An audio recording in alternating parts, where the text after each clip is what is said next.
नमस्ते दोस्तों, मेरा नाम रस है। मेरी परिभाषा कुछ इस तरह है। काव्य को पढ़ने, सुनने और देखने में दर्शक, श्रोता इत्यादि के मन में जो भाव उत्पन्न होता है उसे हम रस कहते हैं। मेरे 4 अंग हैं। मैं अपने पहले अंग स्थायी भाव को बुलाना चाहती हूँ। नमस्कार, मेरा नाम स्थायी भाव है। मेरी परिभाषा कुछ इस प्रकार है। सहृदय के हृदय में सुपुष्ट रूप से विद्यमान रहने वाले भावों को स्थायी भाव कहते हैं। इनकी कुल संख्या 10 मानी गई है। रस का दूसरा अंग जो विभाव है, मैं उसे बुलाना चाहती हूँ। नमस्कार, मेरा नाम है विभाव। मेरी परिभाषा कुछ इस प्रकार है। स्थायी भाव की उत्पत्ति के कारण को विभाव कहते हैं। मेरे 2 प्रकार हैं, आलम्बन व उद्दीपन। इसके कारण आश्रय में स्थायी भाव जागृत होते हैं व उद्दीपन की परिभाषा है जागृत भावों को उद्दीपित करना। धन्यवाद। अब मैं रस के तीसरे अंग अनुभव को बुलाना चाहूँगी। मैं हूँ अनुभव। मेरी परिभाषा है रस उत्पत्ति के दौरान होने वाली चेष्टाओं को अनुभव कहते हैं। अब मैं अपने चौथे अंग को बुलाना चाहूँगी, जो है संचारी भाव। मैं संचारी भाव हूँ। संचारी भाव की परिभाषा कुछ इस प्रकार है।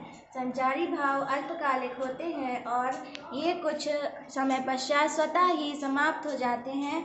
संचारी भाव की संख्या 33 मानी गई है। धन्यवाद।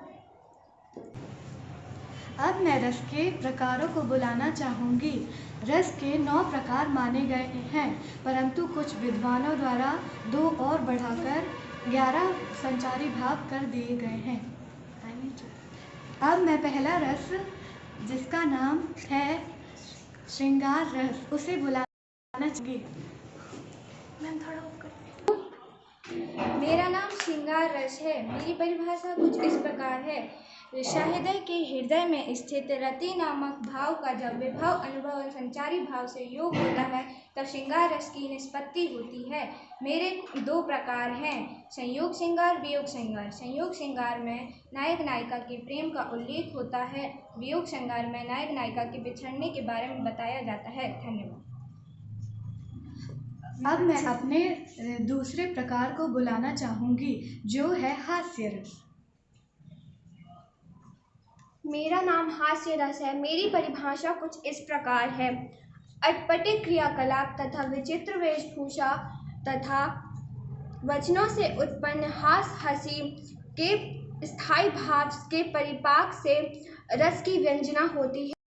उदाहरण, ऐसी वाणी बोलिए जो तुरंत झगड़ा होए, ऐसे से मत झगड़िए जो तुमसे तगड़ा होए।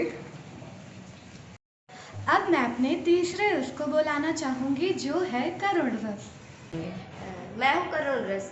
जब कोई व्यक्ति दुखी होता है या किसी वाक्य में दुख या आंसू आने की भावना पैदा होती है तो उसे करुण रस कहते हैं। उदाहरण, दुखी जीवन की कथा कही रही, क्या कहूँ जो आज न कही। धन्यवाद। अपने चौथे रस को बुलाना चाहूँगी, जिसका नाम है वीर रस।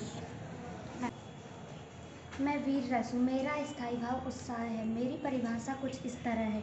जब किसी वाक्य से वीरता जैसे भाव पैदा होते हैं तो उसे वीर रस कहते हैं। उदाहरण, खूब लड़ी मर्दानी वह तो झांसी वाली रानी थी। धन्यवाद।